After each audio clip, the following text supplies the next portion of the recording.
Bonjour à tous, c'est Padam pour vous présenter un nouvel épisode de C'est pas un sucette. Donc là, dans le cas présent, vous le savez, j'aime beaucoup me questionner sur des choses qui n'intéressent que moi peut-être. Mais là n'est pas la question. Je me dis que Electrophorus electricus, donc l'anguille électrique, comme vous le saviez, parce que ça fait plusieurs fois que je vous en parle, euh, envoie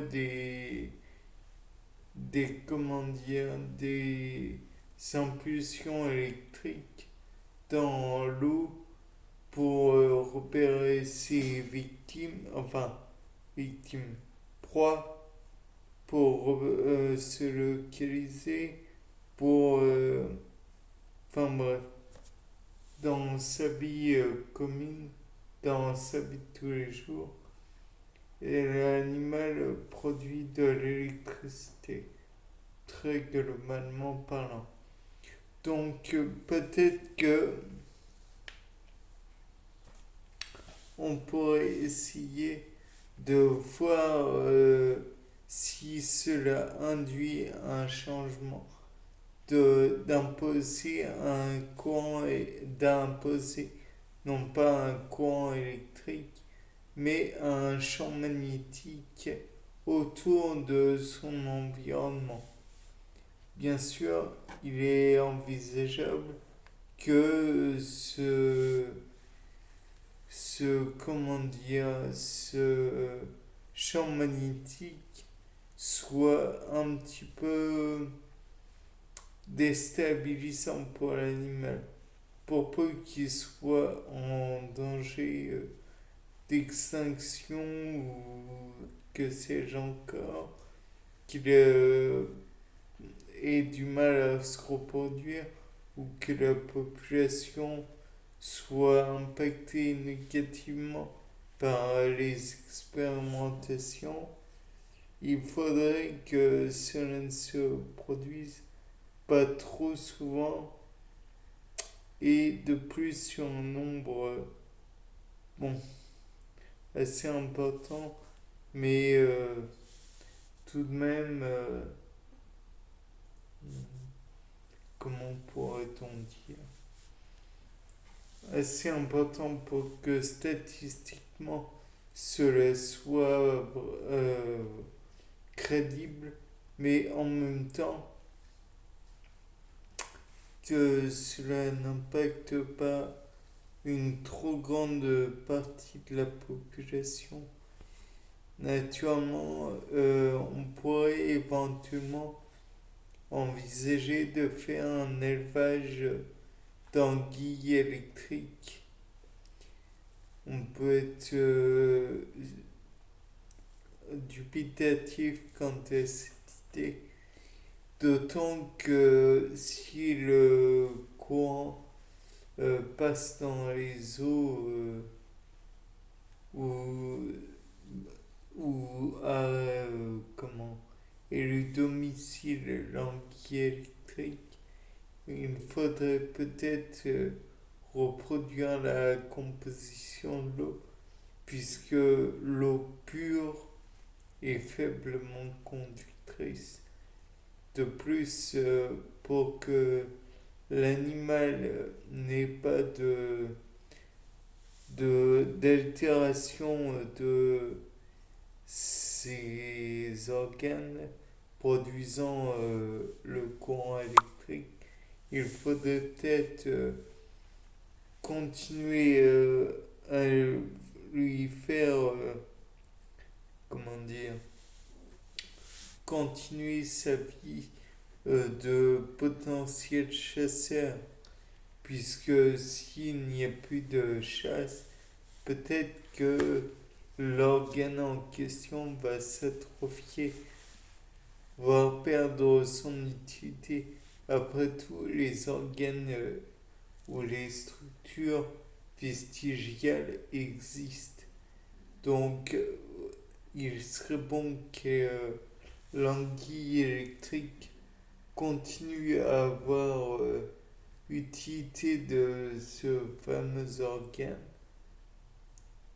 et pour que celui-ci ne s'atrophie pas et devienne une structure vestigiale au même titre que le lobe de Darwin chez l'être humain. Homo sapiens n'est peut-être pas le centre du monde, mais il permet au moins d'expliquer deux, trois choses. C'est au moins son utilité.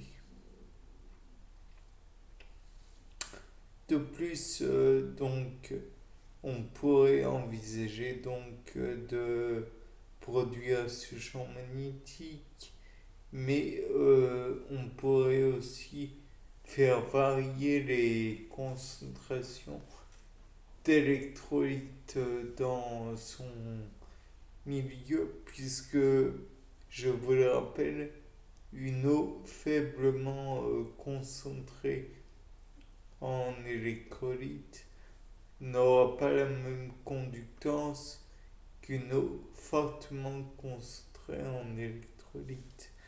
De plus, une eau faiblement concentrée ou fortement concentrée n'aura pas la même capacité à, comment dire, à prélever l'oxygène et à le capter dans l'environnement. De plus, la température aura aussi son impact. La pression, bon, autant dire qu'il y a moult facteurs qui pourraient influencer cette vie en milieu aquatique pour l'Electrophorus electricus. Revenons à l'idée que si Electrophorus electricus euh, capte les impulsions électriques du système nerveux de ses proies, il faut aussi envisager que les dites proies sont présentes.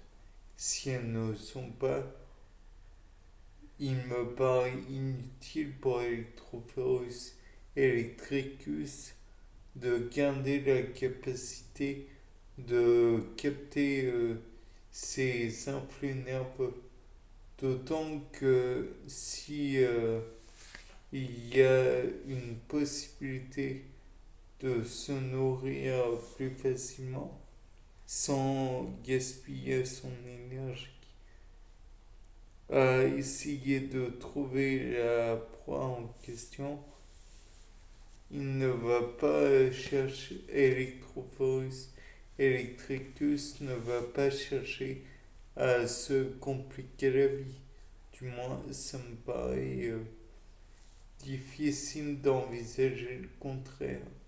Après tout, l'être humain et l'organisme plutôt, et son organisme sont assez feignants, mais je présume que si on regarde chez d'autres animaux,